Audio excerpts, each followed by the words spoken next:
అండి అందరికీ నమస్కారము. ఈరోజు చేపల పులుసు చేసి చూపిస్తాను. ఎలా చేసే మేము చేసుకునే విధానాన్ని. కొన్ని చేపలు ఆల్రెడీ చింతపండు నానేసి ఉన్నాను. టమాటా, ఎర్రగడ్డ, మామిడికాయ, దానికి మెంతులు, ఆవాలు, జీలకర్ర, ధనియాలు, ఒక్కపాయి తెల్లపాయ అండి. ఇవన్నీ వేయించుకొని పొడి చేసుకుంటే నీసు వాసన లేకుండా బాగుంటుందండి. పొడికి వేయించుకుందాం మరి. ఇదిగోండి, నేను ఇప్పుడు మీకు చూపించేదానికి కోసం కొంచెం ఈ రోజుకి సరిపోయే వరకే వేస్తున్నా అండి. మామూలుగా చేసి పెట్టుకుంటే మామూలు పులుసుల్లో కూడా వేసుకోవచ్చు. మునక్కాయ పులుసు, వంకాయ పులుసు వాటిల్లో కూడా వేసుకోవచ్చు అండి, బాగుంటుంది.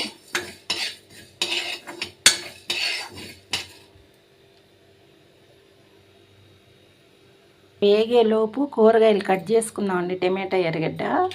ఈ మొదట్లో ఉండే దాన్ని ఎర్రగడ్డని తినకూడదండి, దాన్ని కోసేసేయాలి.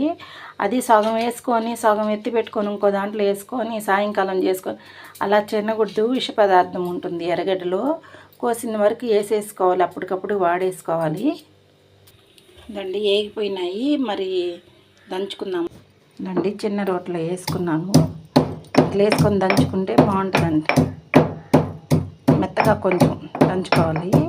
ఎర్రగడ్డలో విష పదార్థం అంటే విష పదార్థం ఏముండదండి, అప్పటికప్పుడు వేసేసుకుంటేనే బాగుంటుంది. ఆనియన్స్ అనేది మరి ఉదయం కోసుకొని సాయంకాలానికి అలా వేసుకుంటే మంచిది కాదండి.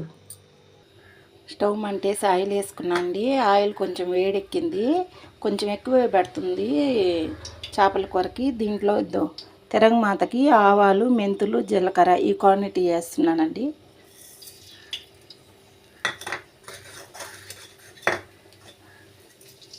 అవి చిటపట అన్నాక ఆనియన్స్ వేసుకుందాము. ఆనియన్స్ వేగినాక టమాటా వేసుకోవాలి. కాగేయండి. ఇప్పుడు ఆనియన్స్ వేసుకుంటున్నాను.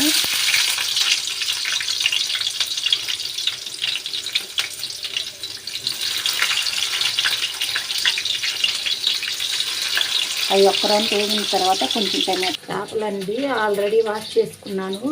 మళ్ళీ ఇంకోసారి వాష్ చేసుకుని ఉప్పు, పసుపు వేసి కలుపుకోవాలి. ఆనియన్స్ వేగేయండి. ఇప్పుడు టమాటా వేస్తున్నాను.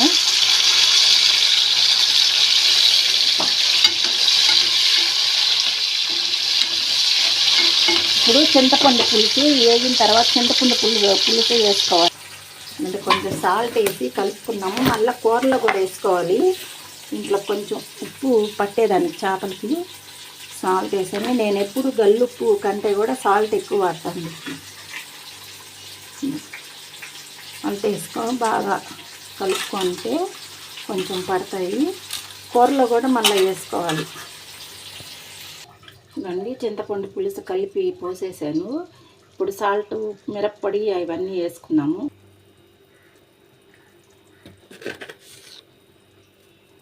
చేపల కూరకు కొంచెం ఉప్పు, కారం ఎక్కువే పడతాయండి.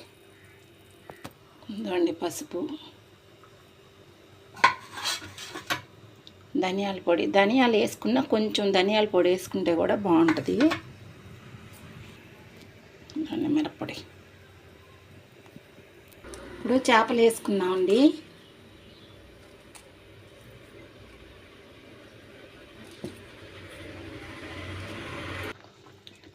ఇప్పుడు వేసుకోవాలండి మామిడికాయ. ఇందాక వేసుకుంటే మెత్తగా అయిపోతుంది. ఇప్పుడు వేసుకోవాలి.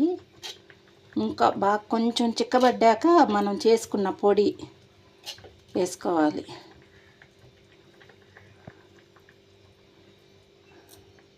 ఇదండి పొడి మెత్తగా అయింది. చాలు ఆ మెత్తగా. ఇదండి పొడి.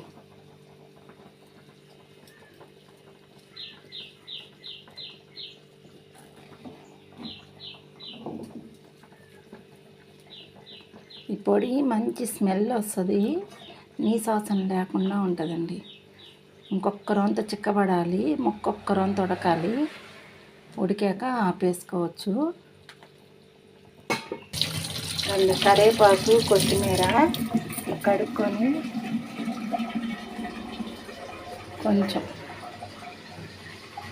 కొంచెం కరివేపాకు, కొత్తిమీర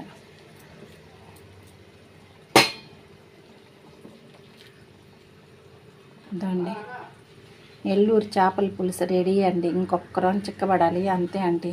మరి ఉంటాను. నమస్కారం.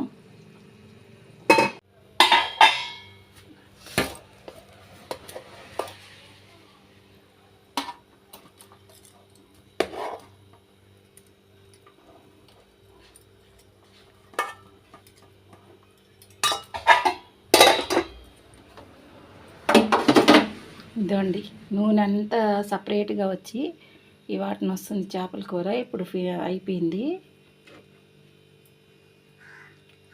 ఇదండి వేడి వేడి చేపల పులుసు. అది దీని మీద రసం కూడా పెట్టాను. మరి మీరు కూడా చేసుకోండి. ఉంటానండి. నమస్కారం.